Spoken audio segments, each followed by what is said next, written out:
네, 방금 소개받은 한양대학교의 유영만 교수입니다. 앞단의 강의를 저도 잠깐 들어봤는데 주로 이제 인공지능이 갖고 있는 기술이 펼쳐나갈 미래 이야기를 많이 말씀을 주신 것 같습니다. 저는 결론부터 얘기하면 인공지능을 연구하는 기술자는 아니고요.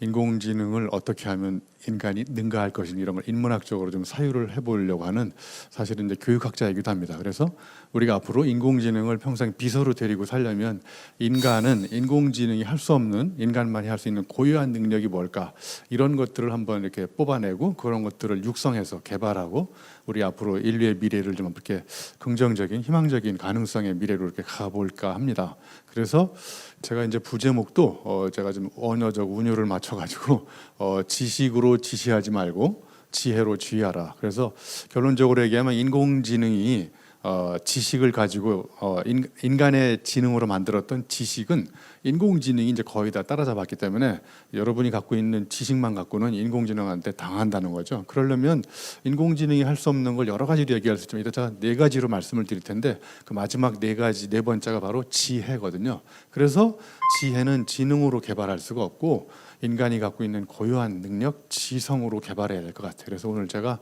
도대체 그러면 지식과 지혜는 어떤 차이가 있는지 이런 것들 아무튼 제가 경험하면서 재미있던 사례를 가지고 한번 여러분하고 같이 나눠볼까 합니다. 저는 이제 제가 대학에 있는 교수이기도 하지만요, 제가 또 저의 퍼스널 브랜딩을 지식 생태학자 이렇게 써갖고 다니는데 제가 겨울에는 또 지식 동태학자로 바뀐다는 건 아시는지 모르겠습니다. 자, 이런 유머가 잘 통하면 제가 이런 유머를 가끔씩 하고요, 안 통하면 그냥 제 이야기를 하도록 하겠습니다. 자, 그러면 아까 서두에 말씀드렸듯이 도대체 지식과 지혜는 어떤 차이가 있는지 여러분도 아마 많이 궁금하실 텐데 제가 평상시 하고 있는 일에 비춰서 여러분하고 같이 한번 이야기를 나눠볼까 합니다. 슬라이드가 보시면 이 슬라이드에 4개의 원이 나오는데요. 가운데 보시면 원 각각 가운데 보시면 오른쪽 상단에 자료가 있고요. 그 다음에 정보, 지식, 지혜가 있는데 아까 말씀드렸듯이 자료, 정보, 지식 여기까지는 인공지능이 인간이 개발한 인공지능이긴 하지만 인간이 갖고 있는 지식까지 다 따라잡았기 때문에 이제 마지막 왼쪽 상단에 있는 저 지혜를 어떻게 개발할 것인지 이런 이야기를 여러분하고 같이 나눠볼까 합니다. 자, 그러면 제가 이제 아까 지식 생태학자라고 말씀을 드렸는데 자, 그럼 어떤 일을 하는지 여러분하고 같이 한번 잠깐 이야기를 나눠볼까 하는데요. 저기 가운데 있는 새가 동박새인데요. 평상시에 저 동박새는 지렁이를 잡아먹고 살아요. 자, 그러면 여러분 땅 속에 있던 지렁이가 이렇게 땅 위로 나오는 날은 언제 나올까요? 예, 아마 대부분의 아이들이 뭐 답을 맞추셨겠지만 비 오는 날 땅 속에 있던 지렁이가 땅 위로 나와요. 그죠? 자, 그러면 도요새는 이제 비가 오기를 기다리는 기우제를 올리는 새이기도 한데 1년 365일 중에서 비 오는 날과 비 안 오는 날 중에서 어떤 날이 더 많을까요?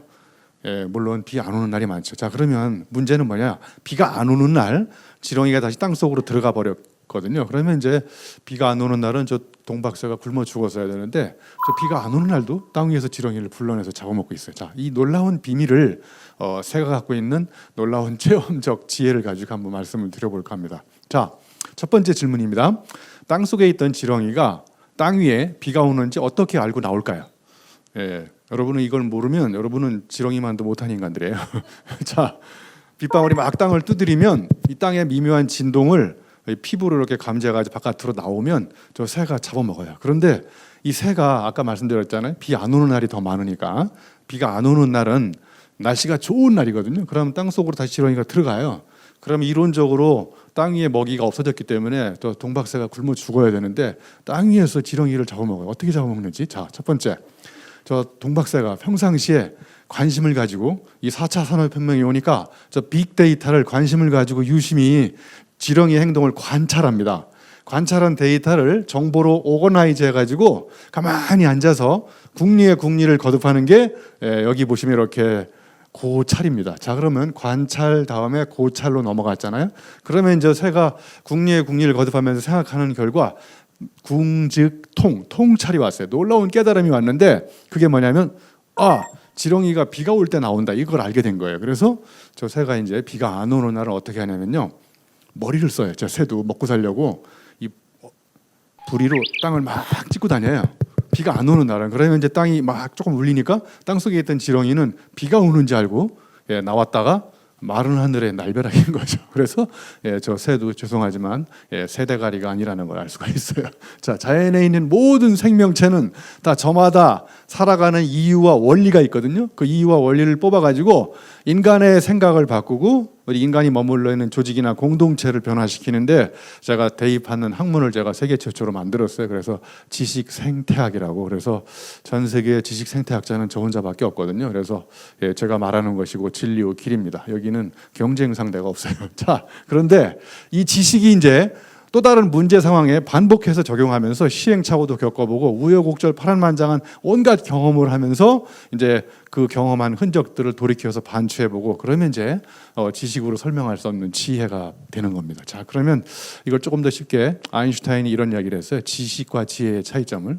자, 지혜라고 하는 것은 여기 영어로 있는 걸 해석해 보면 스쿨링, 학교 교육의 결과가 아니고 인생을 통해서 라이프롱, 삶을 통해서 계속 시행착오도 겪어보고 이렇게 돼보고 저렇게 돼보고 그래서 결론적으로 얘기하면 지혜는 책상에서 배울 수 없고 몸으로 배울 수 있다는 거예요. 그래서 이걸 조금 더 간단하게 정리하면 지식은 러닝에서 책상에서 공부하면 배울 수 있지만 지혜, wisdom은 comes from living이라고 해요. 그죠?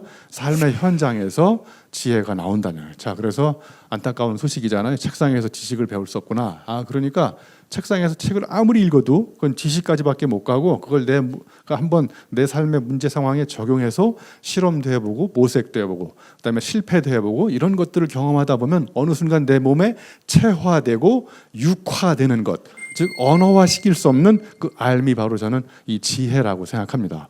자, 그러면 조금 더 쉽게 지혜는 언제 생기냐면요, 이렇게 우리가 살아가면서 사건 사고를 통해서 생깁니다. 자, 그럼 여러분 사고와 사건을 어떻게 구분할 수 있는지 제가 쉽게 얘기를 해볼게요. 자, 여러분이 기르는 집에 반려견한테 여러분이 물리면 이건 사고 당한 거예요. 근데 오늘 집에 가서 여러분이 기르는 개를 물어버리면 그건 사건인 거예요. 자, 그러니까 사건은 내가 의도적으로 일으킨 거고 사고는 내 의지와 관계없이 내가 당한 거거든요.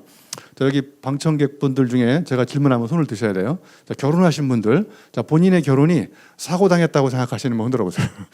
이거는 조금 자, 그러면 본인의 결혼이 사건인 사람. 우리 사회 보시는 우리 선생님께서는 사건인 거예요. 남편은 그러면 사고 당하신 거네요. 그죠? 이게 잘 이해가 안 가시는 분은 사건 사고가 반반이 있거나 기억이 안 나는 분들이 이런 분들은 한 번 더 하셔야 돼요, 결혼을. 자, 아무튼 이 사건 속에는요 말 못할 사연이 숨어 있고요. 이걸 파고 들어가 보면 사위의 싹이 자라고 있습니다. 그러니까 사건을 많이 경험한 사람은 남다른 놀라운 사유를 갖고 있고요. 사고 당한 사람은 이제 산자를 바꾸면 인간의 사고가 바뀝니다. 자, 그러니까 제가 오늘날 조금 이렇게 남다른 사유와 사고를 할 수 있었던 원동력은 사건 사고가 저도 엄청나게 많았거든요. 저도 사실은 공고 다니면서 한때 수도공고에서 용접을 하다가 우여곡절 파란만장한 인생을 살다가 저 평택 화력발전소 갔다가 한때 또 유흥가 반무대에서 놀다가 어떻게 해서 이렇게 또 이상하게 대학 교수가 됐잖아요. 그죠? 여러분 대학 교수가 어떻게 됐는지 궁금하신 분은 유영만의 청춘 경영이라는 책을 사보시면 거기 제 인생에 아주 드라마틱한 스토리가 나옵니다. 자, 아무튼 결론적으로 얘기하면 사건 사고가 많은 사람은 언어화시킬 수 없는 엄청난 지혜를 갖고 있다. 그래서 우리가 책상에서 공부만 해가지고는 인공지능을 능가할 수 없다는 걸 말씀드리고 싶어요. 자, 세 번째 지식과 지혜의 차이점을 설명드리면요, 이렇게 직업 중에 원으로 끝나는 직업이 있어요. 저 예를 들면 회사원, 공무원, 종업원 이런 식으로, 취재원, 집배원 이런 식으로. 자, 그다음에 가로 끝나는 직업, 평론가, 소설가, 문학가 이렇게 가로 끝나는 직업이 있잖아요. 자, 그러면 이 두 직업에 복잡하게 생각하지 마시고요. 이미지를 한번 딱 비교해 보세요. 위에 있는 직업이 갖고 있는 직업적 특성과 밑에 있는 가로 끝나는 직업이 갖고 있는 직업적 특성을 딱 비교해 보면요, 제가 아주 쉽게 구분해 드릴게요. 자, 저 위에 있는 직업은요, 인공지능이 대체가 보다 빠르게 진행되는 직업이고요. 밑에 있는 직업은 인공지능이 아까 앞에서 어떤 교수님이 말씀 주셨듯이 인공지능이 이제 소설도 쓰고요, 그림도 그리고 화가도 그런데 그러니까 인간이 갖고 있는 고유한 창의적 상상력까지도 인공지능이 점점 침범하고 있습니다. 자, 그럼 이걸 다시 한번 이렇게 쉽게 구분해 보겠습니다. 원으로 끝나는 직업은 조직의 일원이 된 사람이야. 그래서 남의 집으로 출근해야 되는 사람이에요. 이 사람은 가치가 1원밖에 안 돼. 1원. 그래서 일원이 된 사람이고요. 그다음에 이 사람은 일가를 이루었기 때문에 자기 집이 있는 사람이에요. 그러니까 출근 안 하고 집에서 지 맘대로 일하고 돼요. 여러분 출근하고 싶으세요? 아니면 집에 있고 싶으세요? 요즘은 코로나가 너무 많이 와가지고 자꾸 집에서 나가고 싶은 생각은 있지만 아무튼 일하고 싶을 때 일하고 놀고 싶을 때 놀고 그래서 자유분방하게 창의적인 상상력을 발휘하는 직업이 가하로 끝나는 직업이라고 생각합니다. 자, 그러면 이제 본격적으로 인공지능에 대한 인간 지성의 문제를 생각해 보도록 하겠습니다. 자, 여기 문장 부호가 나와 있는데요. 여러분 이거 보셨을지 모르겠는데 이게 물음표와 느낌표가 하나로 합쳐져 있잖아요. 그걸 전문 용어로 인터러방이라고 그래요. 그래서 생각의 빅뱅은 어디서 일어나느냐? 저 인터러방에서 일어난다는 거예요. 저걸 우리말로 굳이 번역하면 의문 경탄부호, 물음표와 느낌표가 하나로 합쳐져 있잖아요. 자, 여러분의 삶은 물음표와 느낌표 사이에 있습니다. 여러분 학교의 생활, 하루에 아침에 학교 갈 때는 가슴속에 물음표를 갖고 가세요. 그리고 궁리에 궁리를 거듭하다가 집에 올 때는 감동의 느낌표를 찍고 오는 거예요. 그래서 물음표와 느낌표 사이에 일어나는 혁명과 변화가 우리의 삶의 행복과 저는 직결되어 있다고 생각하거든요. 그래서 질문을 이렇게 던져놨잖아요. 무엇이 인간을 특별하게 만드는가? 도대체 기계가 인공지능이 대체할 수 없는 인간의 고유한 능력은 무엇일까? 그래서 물음표가 바뀌면 느낌표가 바뀝니다. 그래서 결론적으로 느낌표는 우리가 고민을 거듭해가지고 뭔가 창조적으로 만들어낸 혁명적인 결과물인 거고요. 그걸 만들어내기 위해서 이전과 다르게 질문의 그물을 던져서 세상에 던져가지고 궁리에 궁리를 버텨가는 어떤 호기심 유발 과정이 저는 물음표라고 생각해요. 그래서 물음표가 바뀌어야 느낌표가 바뀐다. 인공지능이 쉽게 할 수 없는 게 뭘까? 예, 저는 호기심을 가지고 질문하는 거라고 생각해요. 아마 제가 보기에 인공지능은요 알고리즘에 따라서 어마어마한 질문을 쏟아냅니다. 그런데 인간만큼 호기심을 가지고 질문하는 동물은 전 세계에 인간밖에 없다고 생각해요. 여기서 중요한 거는 호기심입니다. 자, 그러면 이런 예를 들어볼게요. 어린아이가 지나가다가 딱딱오리가 이렇게 나무를 찍어가지고 집을 만들잖아요. 나무를 부리로 파가지고. 근데 어린아이가 호기심이 생긴 거예요. 아빠, 딱딱오리가 저렇게 나무를 찍는데 쟤는 왜 두통에 안 걸릴까? 그랬더니 아빠가 또 야단을 치잖아요. 야, 인마 그러면 딱딱오리가 고무를 찍냐? 나무를 찍는 건 당연한 거지. 그래서 5살 때 질문이 65번 내외 된다고 합니다. 65번. 궁금한 게 너무 많아요. 어렸을 때. 그런데 40년이 지난 45세가 되면 질문이 싹 없어지고 이런 단어가 늘어나요. 원래 그랬마 그거. 당연한 거야 인마. 물론 그런 거. 그래서 우리 어른들이 주로 쓰는 말이 원래, 물론, 당연. 이 생각의 교도소에 들어가서 사니까 이제 호기심이 없어지고 질문이 없어진 거죠. 자, 두 번째는요. 이제 공감 능력입니다. 여러분들이 질문한 걸 보니까 인공지능이 과연 감정을 가질 수 있을까요? 물론 가질 수 있습니다. 근데 여기서 중요한 게요. 여기 제 설명을 잘 들어야 되는데 자, 여기서 공감 능력, 감수성은 뭐냐면 머리로 생각하는 게 아니라 가슴으로 생각하는 겁니다. 자, 여러분 뭔가 반성할 때 머리에 두 손을 대고 반성하시나요? 가슴에 두 손을 대고 반성하시나요? 가슴에 두 손을 대고 반성합니다. 예. 자, 머리로 생각하는 건 인공지능이 다 따라잡았고요. 논리적으로 설명이 가능한데 가슴으로 생각하는 능력은 인간이 갖고 있는 엄청난 능력이라고 생각해요. 특히 타인의 아픔을 보면 잠이 안 옵니다. 그래서 사자성어로 측은지심이라고 표현한 거는 세종대왕이 한글을 모르는 국민을 보고 밤잠을 안 자고 가슴이 아프잖아요. 어여삐 여기 있잖아요. 그러니까 저 아픔이 나의 아픔인 거예요. 그럼 그때부터 잠을 안 자고 뭐를 하느냐? 인간. 세 번째, 상상력으로 아이디어를 내기 시작합니다. 이연연상 두 가지를 연결시켜서 연속해서 상상력을 발휘합니다. 어떤 걸 가지고 타인의 아픔을 치유하기 위해서. 여기서 여러분 중요한 것은 상상력은 밑도 끝도 없는 뜬구름 잡는 이야기하는 것이 아니라 아주 구체적인 현실에서 포착된 타인의 아픔을 포착한 다음에 그 아픔을 치유하기 위해서 밤잠을 안 자고 그것이 내 것인 양 아이디어를 내는 거예요. 이게 상상력, 창의력이에요. 그래서 여기서 중요한 것은 아이디어가 세상을 바꾸지 않습니다. 이 단계까지도 아이디어가 세상을 바꾸지 않기 때문에 이제 아이디어를 온몸을 던져가지고 딜레마 상황에서 도덕적으로 옳은 판단을 내린 다음에 숙고하고 빨리 또 행동으로 옮겨가면서 그 아이디어를 현장에 구현시킬 때 나도 모르게 내 몸에 생기는 게 아리스토텔레스가 니코마코스 윤리학이라는 책에서 프로네시스라고 영어로 번역하면 practical wisdom이라는 말이 있어요. 그 말이 바로 실천적 지혜인데 이 네 가지에 대해서 여러분하고 같이 한번 생각해 보도록 하겠습니다. 자, 첫 번째 호기심을 가지고 질문하는 거 있잖아요. 자, 제가 좋아하는 미국의 메리 올리버라는 작가가 인간한테 준 두 가지 선물이 있다는 거예요. 사랑하는 힘과 질문하는 능력. 자, 그런데 여러분 사랑하는 힘과 질문하는 능력은 두 가지 능력인가요? 한 가지 능력인가요? 예, 여러분이 누군가를 사랑하면 질문이 많아요, 적어요? 내가 사랑하는 어떤 여인이 집에 잘 들어갔는지, 밥은 잘 먹었는지, 아침에 비 오는 날 우산을 갖고 출근했는지 온통 다 궁금하지 않습니까? 여러분, 내가 뭔가를 사랑하면 질문이 많아지는 거예요. 그래서 필라소피, 철학도 지혜를 사랑하는 학문이 아니고요, 내가 사랑하면 이전과 다른 삶의 강도가 생겨서 놀라운 지혜가 싹이 트기 시작합니다. 인공지능이 할 수 없는 게 가장 첫 번째 뭐냐? 문제를 내는 능력이에요. 그래서 기말고사 문제를 우리 대학생들한테 실제로 문제를 출제를 시킵니다. 그리고 본인이 답을 쓰고 채점을 하고, 더 파격적인 거는 본인이 받고 싶은 학점을 본인이 학점 부여를 합니다. 어차피 채점하기도 귀찮아가지고 아이들한테 채점을 시킨 다음에 별일 없으면 그냥 점수를 다 줘버립니다. 예. 그랬더니 제가 지지난 학기에 강의 평가 2과목 다 100점 만점 맞았어요. 여기서 아이들이 문제가 전대미문의 새로운 문제면 답도 새로울 가능성이 있지만, 문제가 틀에 박히면 답을 볼 필요가 없습니다. 자, 그러니까 이제 인공지능이 쩔쩔맬 정도로 어떤 전대미문의 새로운 문제를 내야 됩니다. 그래서 이런 말을 꼭 알아두셔야 돼요. 인간은 질문하고 기계는 대답한다. 인간의 존재 이유, 기계가 대답할 수 없는 질문을 던지는 거고요. 인공지능의 존재 이유, 인간이 던진 질문에 대해서 대답하기 위해서 존재하는 겁니다. 그러니까 걔는 대답할 수 없도록 인간이 질문을 만드는 거예요.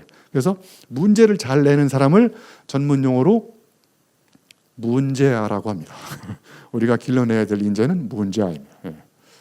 자, 그럼 여러분 재미난 질문을 드려볼게요. 여러분, 여기 개미가 있는데 개미 다리는 몇 개입니까? 빨리 답을 쓰세요. 우리 채팅방에. 개미 다리는 몇 개일까요? 어떤 학생은 8개라는 답을 쓰는 학생이 있죠. 머리에 붙어있는 건 이건 수염이 아니고요, 이건 더듬입니다. 더듬이. 다리는, 개미 다리는 6개입니다. 자, 그럼 두 번째 질문. 지인의 다리는 몇 개일까요? 지인의 다리가 너무 길어가지고 많아가지고 제가 반 잘랐어요. 자, 아무튼 저 지인의 다리는 몇 개일까요? 예, 여러 개입니다. 여러 개. 뭘 또 세고, 어떤 학생은 벌써 세고 있네요. 여러 개. 자, 그러면 이제 지네가 개미가 지나가다가 지네한테 물어봤어요. 지네가 이렇게 지나가는 걸 보고 개미가 호기심이 생겨가지고 질문했어요. 야, 지네야, 너는 저 수많은 다리 중에서 도대체 어떤 다리를 걸어갈 때 첫 발로 내딛냐? 그랬더니 지네가 깜짝 놀랐어요. 왜 깜짝 놀랐을까요? 예, 지네는 한 번도 생각해 본 적이 없어요. 그냥 아무 생각 없이 걸어 다녔던 애.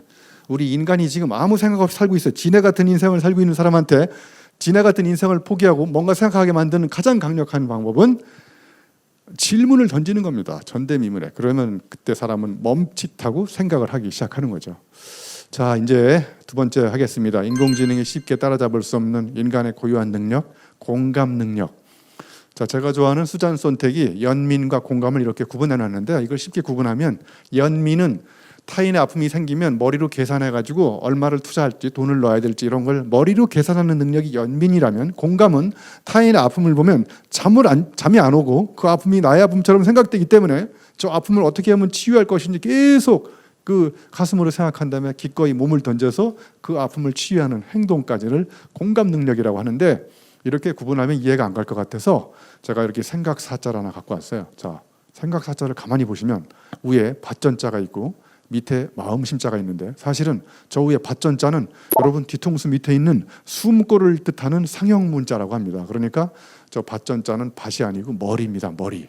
그리고 밑에 마음심은 가슴이고요. 그러니까 이미 생각한다는 것은 머리하고 가슴이 붙어서 생각을 동반해서 해야 되는데, 우리는 이제까지 가슴으로 생각하는 걸 배우지 않고 계속 머리로 생각하는 걸 배운 거죠.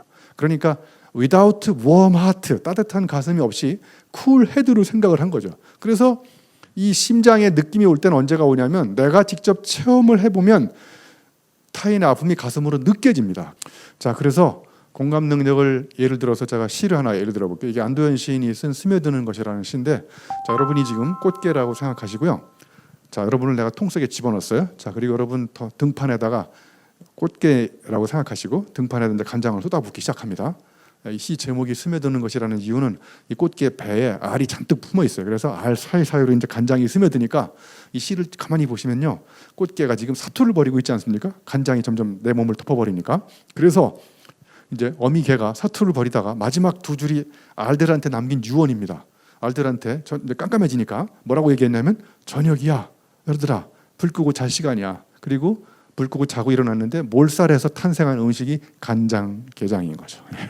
이런 시를 읽고 간장게장을 드시러 가는 사람은 인간이 아니에요. 이건 어떻게 이런 시를 읽고 간장게장이 입에 넘어갑니까? 예? 그러니까 여러분이 공감 능력을 기르는 가장 강력한 방법은 시인이 되는 거고요.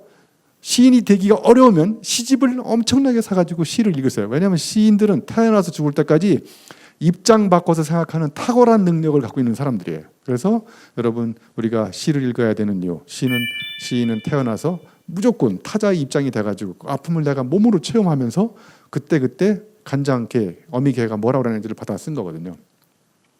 여러분 지금 이렇게 의자에 앉아 계시는데 의자한테 지금 한 번이라도 미안하다고 생각한 적 있어요? 의자가 지금 얼마나 힘들겠어요. 예? 의자가 지금 여러분한테 욕을 하고 있잖아요. 몸무게를 갖고 다니냐고 지금 빼라고 빨리. 그래서 의자가 뭐라고 그러는 걸 받아 쓰면 그게 의자에 관한 시가 되는 거예요.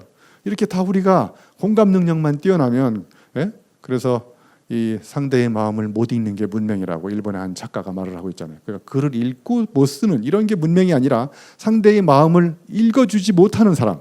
예, 그래서 제가 이런 명언을 남긴 적이 있어요. 물건을 훔치면 범인이지만 마음을 훔치면 연인이 된다. 자, 여러분 돼지가 이게 15도 이상 목을 못 든다고 합니다. 이렇게. 그래서 돼지는 항상 땅만 보고 사는 슬픈 짐승인데 이 돼지 목에 담긴 이 슬픔에 대해서 여러분 한 번이라도 가슴으로 생각해 본 적 있어요? 여러분 목살은 맛있게 드시면서 말이에요. 앞으로 목살을 드실 때는 30초간 묵념을 올리고 드세요. 자, 그런데 돼지가 하늘을 보는 유일한 방법이 있어요. 걷다가 발을 잘못 디다가도 이렇게 자빠지면 하늘을 볼 수가 있습니다. 그래서 사람은 자주 자빠져야 됩니다. 넘어지고 실패할 때 인간은 새로운 가능성을 볼 수 있어요. 자, 이제 세 번째 상상력에 대해서 하겠습니다. 제가 고등학교 다니면서 용접을 하다가 이제 용접하는 사진이거든요. 그래서 제가 처음으로 용접하다가 실패 체험을 했어요. 그래서 용접봉을 잘못 녹여가지고 철판에 이렇게 구멍이 크게 뚫어졌어요. 그래서 어차피 떨어진 거 철판을 용접봉을 녹여가지고 철판에다 구멍을 크게 뚫어버렸던 이런 아픈 체험이 있어요. 그래서 저는 철판만 생각하면 자꾸 이렇게 보름달이 연상이 됩니다. 예? 그래서 저는 여러분 혹시 철판을 생각하면 보름달이 연상되는 사람 보셨나요? 아무도 연상이 안 되시는 이유는 여러분은 철판에다가 보름달을 뚫어본 체험이 없기 때문에 그런 거예요. 그러니까 상상력도 형용사가 뭐가 붙어야 되냐면 체험적 상상력이어야만 창조로 연결될 수 있어요. 그래서 제가 용접하면서 시를 하나 썼는데 읽어드릴까요? 잘 들어보세요. 어서 많이 들어본 시일 거예요. 철판 함부로 만지지 마라. 너는 철판에게 한 번이라도 뜨거운 사람이 었느냐. 어디서 많이 들어본 시 같죠. 이걸 잘 모르는 사람이 있나. 안도현 시인의 연탄차 함부로 차지 마라를 패러디한 건데 이해가 잘 안 가시는 것 같네요. 자, 상상력 실험을 해보겠습니다. 어떤 면접 시험에 났었는데 초코파이 하나에 하나당 초코의 함유량이 얼마나 되냐 이렇게 계산했더니 어떤 학생이 이렇게 계산했어요. 초코파이분의 초코 곱하기 100은 파이분의 100. 아, 그래서 초코파이 하나당 32%가 들어있을 것이다. 이 학생은 정상인가요? 비정상인가요? 예, 비정상이니까 이렇게 계산한 거예요. 정상적인 사람들은 수학적인 논리, 좌뇌로 계산합니다. 좌뇌로. 이 세상은 좌뇌가 이 세상을 지배하는데 앞으로 4차 산업혁명은 우뇌적 상상력이 필요합니다. 그런데 우리는 너무나 책상에서 논리적으로 사유를 배웠잖아요. 이 답은 물론 맞는 건 아니지만 이런 상상력이 필요한 거죠. 이 지도를 한번 봐보세요. 20년 후에 세계 지도가 이렇게 바뀐다고 초등학생이 그랬잖아요. 너무나 아름다운 지도 아닙니까?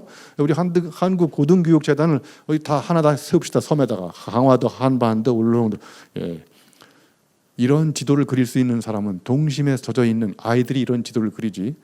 틀에 박힌 사유에 이 지도가 너무 재밌어가지고 트위터에 올려놨더니 어떤 또 정말 한 인간이 나타나가 저를 또 공격하기 시작했어요. 제국주의적 발상이다. 더불어 사는 세상을 가르쳐야 한다. 아니, 이 지도가 아이가 이 지도를 그릴 때 제국주의적 발상으로 그렸나요? 정말 아무런 그런 사위의 걸림돌 없이 놀라운 호기심과 천진난만한 순진무구한 상상력으로 그린 거거든요. 사과 10개 중에 3개 먹으면 몇 개 남느냐 했던 어떤 학생이 손 들고 3개 남는다는 거예요. 왜냐하면 먹는 게 남는 거니까. 이건 물론 수학적으로 답은 틀렸지만 제가 보기에 7개 남는다고 답을 쓴 사람보다 3개 남는다고 답을 쓴 아이들이 저는 이 세상을 놀라운 세계로 이끌어갈 상상력이 있다고 생각하는 사람 중에 한 사람이에요. 이 그림을 잘 봐보세요. 이게 주무시면서 운동할 수 있는 기계입니다. 예? 운동할 수 없는 사람들의 아픔을 가슴으로 생각한 사람이 이 사람을 내가 어떻게 하면 운동하게 만들까? 놀라운 상상력의 제품이에요. 정말 재밌지 않습니까? 예. 저같이 아침에 수염이 많이 나는 사람들은 면도하기 귀찮으니까 면도하기 귀찮은 남성들의 아픔을 가슴으로 생각한 사람이 한 바퀴 돌면 면도도 되고 이발도 되고 이런 게 다 남성들의 아픔을 가슴으로 생각하는 사람이 아이디어를 내가지고 이런 제품을 만든 거예요. 자, 이제 마지막으로 실천적 지혜에 대해서 하겠습니다. 자, 지하철의 예를 들어볼게요. 지혜를 어렵게 설명할 거 없고요. 여기 보시면 데이터, 인포메이션, 날리지, 위스덤이 나오는데, 자, 데이터는 뭐냐면요. 여러분 지하철을 딱 타는 순간 첫 번째 취하시는 동작이 빈자리가 있나 없나 확인하시겠죠. 그죠? 그 다음에 빈자리가 없으면 금방 내릴 것 같은 사람 앞에가 서 있지 않나요? 가방을 싼다, 노선도를 확인한다, 행동거지 표정이 불안한 게 다 데이터입니다. 이걸 오거나이즈하고 체계화시키면 정보가 되고요. 이걸 문제 상황에 적용해서 깨달음이 추가되면 지식이 됩니다. 그래서 제가 우리 교수님이 다음 역에 내릴 것 같아가지고 교수님 앞에 딱 서 있었는데 교수님이 다음 역에 내리시더라고요. 그래서 제가 정말 빠른 속도로 자리를 차지하려고 했는데 저보다 더 빠른 속도로 이 교수님이 내린 빈자리를 차지한 사람이 있어요. 어떤 사람이 차지했을까요? 교수님 바로 옆에 계신 분이 정말 빠른 속도로 자리를 옮기시더라고요. 옆으로. 그리고 본인 자리 앞에 있는 자기 친구를 자기 자리에 앉히고 자기는 잽싸게 자리를 옮기고, 정말 이런 놀라운 황당한 현상이 발생해서 자리 잡기에 실패했어요. 자, 인간은 언제 놀라운 통찰력이 생기냐면 learning by failure, 실패를 하면 learning을 합니다. 자, 그래서 이제 제가 두 번 다시 실패를 안 하려면 똑바로 서 있으면 또 실패하기 때문에 이번에는 이제 가운데서 이렇게 양다리 걸치고 이렇게, 예. 아니면 이 상태에서 약간 사선으로서 이분이 어느 쪽으로 내릴지에 따라서 제가 더 빨리 앉아야 되니까 이렇게 제 행동의 변화가 온 것은 제가 책상에 앉아가지고 열심히 공부해서 이런 놀라운 지혜는 생기지 않습니다. 나가서 당해봐야 이런 게 생기는 거예요. 그래서 여러분한테 드리고 싶은 명언을 하나 갖고 왔어요. 다 같이 한번 읽어보세요. 생각만 해본 사람은 당해본 사람을 못 당한다. 지식생태학자 유형만죠. 사인도 멋있잖아요. 저런 거 제가 종류별로 한 600장 써놨어요. 제가 지금도 유명하지만 좀 더 유명해지면 저런 거 다 붙여가지고 경매에 붙여서 1억 원에 팔아먹을 거예요. 네. 네. 아무튼 여러분, 책상에 앉아가지고 오랫동안 생각한 사람, 위대한 아이디어를 내는 사람이 세상을 이끌어가지 않고, 예, 저처럼 이렇게 나가서, 비록 제가 대학 교수로 지성인이지만 저는 지성인이 아니고요, 야성인입니다. 야성인. 나가서 길들여지지 않는 사유를 하기 위해서 몸으로 체험하면서 제가 체험적으로 깨달은 지혜들을 우리 대중들과 나누고 공부하고, 그러면서 제가 책을 무려 지금까지 약 90권을 썼는데, 사람들이 자꾸 물어보잖아요. 당신이 쓴 책 중에 제일 좋은 책이 뭐냐고. 그러면 항상 저는 다음에 나올 책이라고 이렇게 얘기합니다.